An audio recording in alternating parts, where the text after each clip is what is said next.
पाकिस्तान की supreme court ने अभी हाल ही में पीओके के गिलगित बाल्टिस्तान इलाके में चुनाव कराए जाने का ऐलान किया तो भारत ने इसका कड़ा विरोध किया। पाकिस्तान के वरिष्ठ राजनयिक को बुलाकर पीओके में किसी भी तरह के बदलाव पर कड़ी आपत्ति दर्ज की।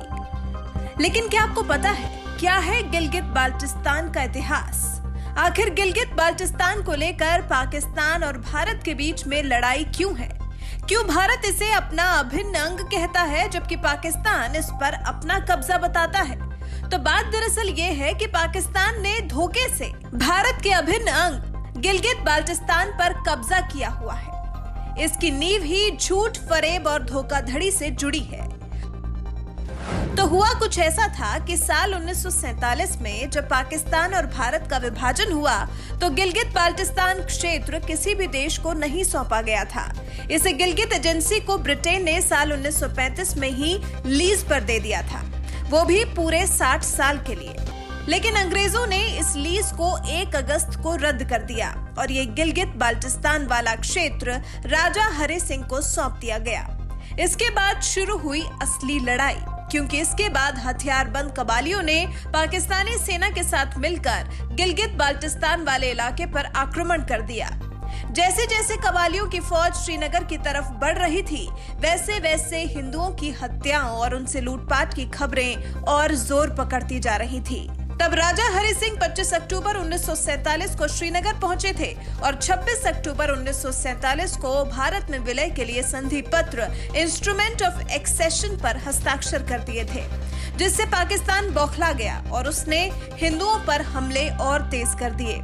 वहीं जब राजा हरि सिंह ने गिलगित बाल्टिस्तान का भारत में विलय करने के लिए संधि पर हस्ताक्षर कर दिए तो अगले ही दिन कबालियों से मोर्चा लेने के लिए भारतीय सेना श्रीनगर एयरपोर्ट पर उतरी, लेकिन लड़ाकों को पूरी तरह सियासत से बाहर नहीं निकाल पाई। जिसके बाद हुआ ये कि गिलगित बाल्टिस्तान के स्थानीय कमांडर कर्नल मिर्जा हसन खान ने जम्मू कश्मीर के भारत में विलय का विद्रोह कर दिया।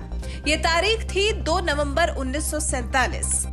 कर्नल मिर्जा हसन ने तो गिलगित बाल्टिस्तान की आजादी का भी ऐलान कर दिया और क्योंकि भारतीय सेना भी सभी हमलावरों को यहां से खदेड़ नहीं पाई थी, उन्होंने गिलगित बाल्टिस्तान समेत आसपास के और भी कई इलाकों पर कब्जा कर लिया था। और क्योंकि यहाँ जो हमले हुए थे वो पाकिस्तानी सेना की मदद से हुए थे, तो जम्मू कश्मीर के इस क्षेत्र पर पाकिस्तान ने अपना कब्जा कर लिया। यहाँ के कश्मीरियों ने खुद को आजाद घोषित कर लिया और तब से इलाका पाकिस्तान अधिकृत कश्मीर कहलाने लगा, यानी कि पीओके या फिर पाकिस्तान ऑक्युपाइड कश्मीर। फिर युद्ध पर विराम तो लगा, लेकिन पाकिस्तान अपनी पैतरेबाजी से बाज नहीं आया। उसने दिखावे के लिए पीओके में एक मुखौटा वाली सरकार का गठन कर दिया, जिसका पूरा कंट्रोल असल में पाकिस्तान के ही हाथ में था।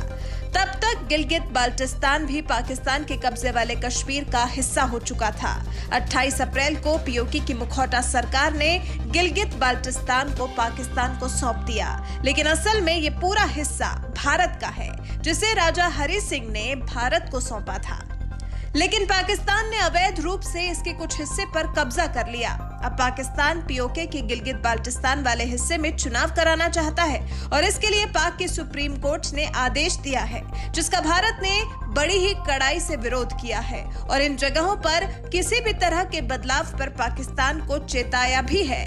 तो ये थी गिलगित बाल्टिस्तान के भारत से अलग होने की पूरी कहानी।